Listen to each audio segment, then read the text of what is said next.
Doctor Mohammad Yunus. Doctor Mohammad Yunus, আপনাকে আমাদের অনুষ্ঠানে স্বাগত জানাই। আমরা আরো রয়েছেন বেগম খালেদা জিয়া, আপনাকে আমাদের অনুষ্ঠানে স্বাগত জানাই। আপনি আমাদের সময় দিয়েছেন, সেজন্য আমাদের কৃতজ্ঞতা জানাবেন। আমরা আসলে অনেকগুলি প্রশ্ন আপনাদের দুজনকেই করতে হবে, সেজন্য আমরা একটু আমরা আপনাদের থেকে একটু টু দা পয়েন্ট এবং যদি কুইক একটু বলেন তাহলে আমাদের জন্য একটু সুবিধা হয়। আপনি গণতন্ত্রের পক্ষে লড়াইয়ে শামিল হতে বলছেন, প্রশ্ন কেউ কেউ করছেন, প্রশ্ন উঠছে, আপনি কি এইসব মামলা মোকদ্দমা থেকে মুক্তি পেতে ডক্টর মোহাম্মদ ইউনুস সরকারেরই পরিবর্তন চাইছেন? বিসমিল্লাহির রহমানির রহিম। আসসালামু আলাইকুম। দীর্ঘদিন অসুস্থ থাকার পর আপনাদের সামনে কথা বলতে পারার জন্য আল্লাহর কাছে শুকরিয়া আদায় করছি। আমার কারাবন্দী অবস্থায় আপনারা আমার কারামুক্তি ও রোগ মুক্তির জন্য সংগ্রাম করেছেন, দোয়া করেছেন, সেজন্য আমি আপনাদের সকলকে ধন্যবাদ জানাচ্ছি। দীর্ঘ আন্দোলন সংগ্রাম ও ত্যাগের মধ্য দিয়ে আমরা ফ্যাসিবাদী অবৈধ সরকারের কাছ থেকে মুক্তি পেয়েছি। আমি আন্তরিক ধন্যবাদ জানাতে চাই আমাদের বীর সন্তানদের, যারা মরণপণ সংগ্রাম করে এই অসম্ভবকে সম্ভব করেছে। শত শত শহীদদের জানাই শ্রদ্ধা। এই বিজয় আমাদের নতুন সম্ভাবনা নিয়ে এসেছে। দীর্ঘদিনের নজিরবিহীন দুর্নীতি, গণতন্ত্রের ধ্বংসের স্তূপের মধ্য থেকে আমাদের নির্মাণ করতে হবে এক সমৃদ্ধ বাংলাদেশ। ছাত্র তরুণরাই আমাদের ভবিষ্যৎ।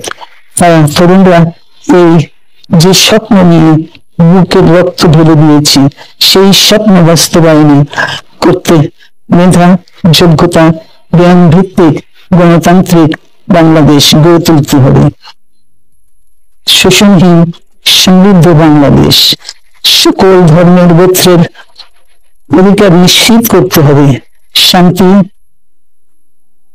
প্রগতি আর সাম্যের ভিত্তিতে আধুনিক বাংলাদেশ নির্মাণে আসুন আমরা তরুণদের হাত শক্তিশালী করি। ধ্বংস নয়, প্রতিশোধ নয়, প্রতিহিংসা নয়, ভালোবাসা, শান্তি ও জ্ঞান ভিত্তিক সমাজ গড়ে তুলি। কিছু না বলেও আপনি যে দুর্যোগের মধ্যে আছেন, বললে না জানি কি হতো, আপনার মন্তব্য একটু শুনতে চাই। অবস্থাটা হলো, আমি বলছি দেশের কাউকে কিছু বলি এমন কথা তো নয়। বাইরে বিদেশেও যে সবাইকে যে সাদরে নিয়ে আসি তা না, তাদেরকে অনেক শর্ত দিয়ে আমার এই কথাগুলো লেখা ছাপানোর আগে আমাকে বলতে হবে, যাতে আবার এমন কোনো কথা শব্দ এমন থেকে না যে আমি আর বিপদের সম্মুখীন হবো। আমি শুধু বিপদ থেকে দূরে থাকার জন্য এটা করছি, কারণ আমি চারদিকে বিপদের মধ্যে আছি। আপনি যখন বলছেন যে গণতন্ত্র মানবাধিকারের পক্ষে এক কণ্ঠে কথা বলার আহ্বান আপনি জানাচ্ছেন, আপনার কাছে কি মনে হচ্ছে যে গণতন্ত্র মানবাধিকারের পক্ষে এখন বহু পক্ষ বহু কণ্ঠ, এটা আসলে এক কণ্ঠে কেউ বলতে পারছে না বা সাহস পাচ্ছে না বা বলছে না, এরকম আপনার মনে হচ্ছে কিনা? আমার মনে হচ্ছে তাই, কারণ বলতে পারছে না তো, মুখ্য যেসব গণতন্ত্রের কথা বলতে পারছে না, যে সেটা বলা, এক বাক্যে বলা, পরিষ্কার কণ্ঠে বলা, এটা আমাদের সবার দায়িত্ব, তো জাতীয় দায়িত্ব এটা, যে না হলে গণতন্ত্র বলে কিছু থাকবে না আমাদের জন্য। আদৌ গণতন্ত্র বলে কিছু থাকবে না। আপনাকে কি তিনি তার প্রতিদ্বন্দ্বী মনে করেন, নাকি সত্যি তার কাছে এমন কোনো তথ্য রয়েছে যে আপনার বিশাল কোনো রাজনৈতিক অভিলাষ রয়েছে, আপনি কি রাজনৈতিক ভাবে তার প্রতিদ্বন্দ্বী হয়ে উঠছেন বলে তিনি আপনাকে অপছন্দ করছেন, না কি কারণে, আপনার কি মনে হয়?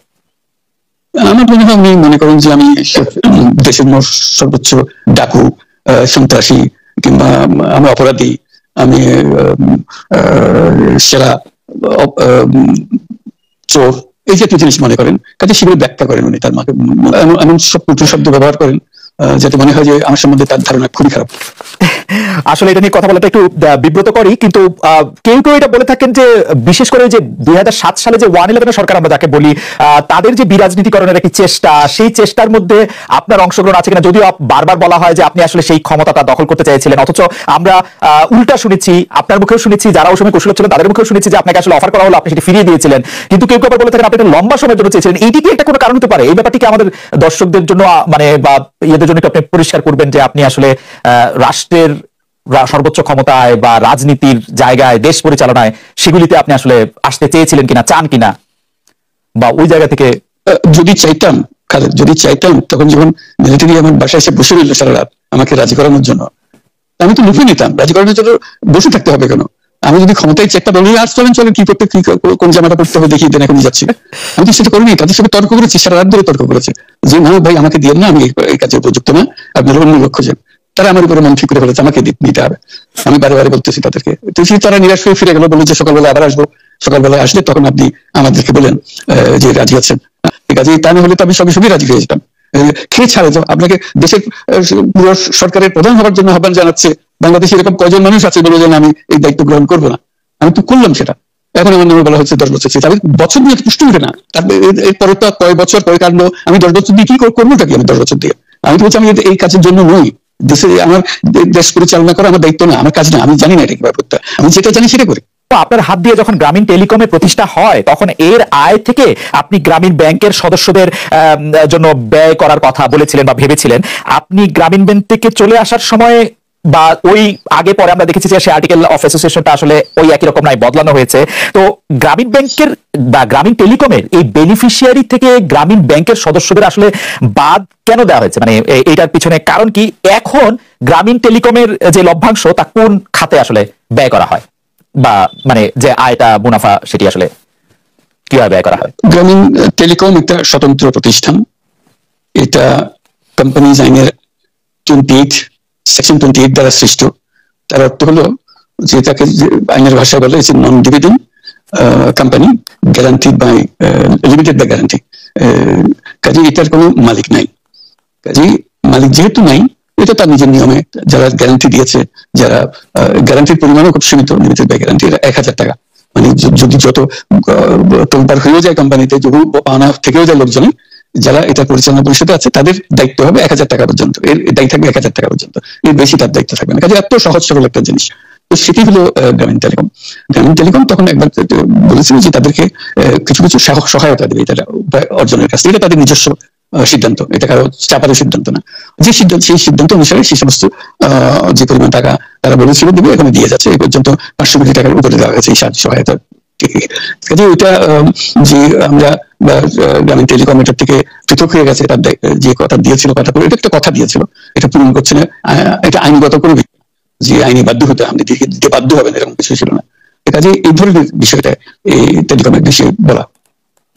গ্রামীণ ব্যাংকের আপনি যখন মানে গ্রামীণ টেলিকমটা আপনি প্রতিষ্ঠা করেন, সেই সময়ে গ্রামীণ টেলিকমের সাথে গ্রামীণ ব্যাংকের সম্পর্কের যে বিধিমালা, সেই বিধি কি আপনি যখন চলে এসেছেন গ্রামীণ ব্যাংক থেকে সেটি পরিবর্তন করা হয়েছিল? তো সেই পরিবর্তনটি মানে পরিবর্তনটির জায়গাটা যদি আমাদের একটু পরিষ্কার করতেন।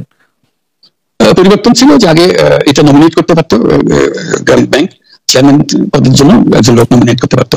আমি যেহেতু গ্রামীণ ব্যাংক থেকে আমাদেরকে সরিয়ে দেওয়া হয়েছে, তখন আমরা মনে করলাম যে এটা টাকার দরকার নেই, গ্রামীণ টেলিকম থেকে সেই পদটা আমরা পরিষ্কার করে দিয়েছি, যেমন এটার দরকার নেই। এইটুকু পরিবর্তন হয়েছে, তিনি ন্যায়সঙ্গতভাবে পরিবর্তন করার ধারা অনুযায়ী যা যা করতে হয় সেটা করা হয়েছে। এতে তার ইচ্ছা বা তার কর্তব্য, তার করণীয় যে অবজেক্টিভস আছে, কোথাও পরিবর্তন হয় না। এই ক্ষেত্রে আমাদের এই বিষয়ে আর কি এইটাই আমাদের আরেকটা প্রশ্ন, সেটা হচ্ছে যে গ্রামীণ টেলিকম কি গ্রামীণ ফোন থেকে প্রায় 37% লভ্যাংশ পায়, যে এবং যদি পায় 34% লভ্যাংশ পায়, সেই 34% লভ্যাংশের যে টাকাটা, সেই টাকাটা কোথায় বা কি উদ্দেশ্যে ব্যয় করা হয়? সেই সামাজিক ব্যবসায়, যেটি আসলে আপনার প্যাটেন্ট করা সোশ্যাল বিজনেস, সেটির কাঠামোটা আসলে কি বা সেটি কিভাবে আপনি করেন? সামাজিক ব্যবসা হলো এবং একটা নতুন ধরনের ব্যবসার চিন্তা, যেটা আমরা প্রমোট করছি, আমরা নিজেরা প্র্যাকটিস করছি।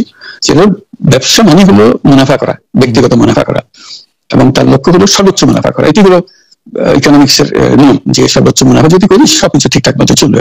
আমরা বললাম যে এটা ভুল জিনিস, যে সর্বোচ্চ মুনাফার মধ্যে দিয়ে মানুষকে এক রকমের নেশাগ্রস্ত করেছে, এই মুনাফার নেশার মধ্যে তাকে ঢুকিয়ে দেওয়া হয়েছে। এই মানুষকে এই মুনাফার নেশাগ্রস্ত মানুষ হিসেবে এটা আমরা কল্পনা করতে পারি না। আমরা বলছি যে এটা মুনাফা সে করবে, সর্বোচ্চ মুনাফা করবে, কিন্তু অন্য ধরনের ব্যবসা আছে। ব্যবসা এখন শুধু এক প্রকারের ব্যবসা আছে, যে ব্যবসাতে শুধু মুনাফা সর্বোচ্চ করেন, এটি নির্দিষ্ট নিয়ম। আমরা বলছি আরেক রকমের ব্যবসা, যেটা হলো মানুষের সমস্যার সমাধান করা, মুনাফার জন্য কোনো রকমের ইচ্ছাটা না থাকা, মুনাফা বিহীন ভাবে, কোনো মুনাফা ব্যক্তিগত মুনাফা না নিয়ে শুধু সমস্যার সমাধানের জন্য ব্যবসা করা, এটাকে আমরা বলছি সামাজিক ব্যবসা।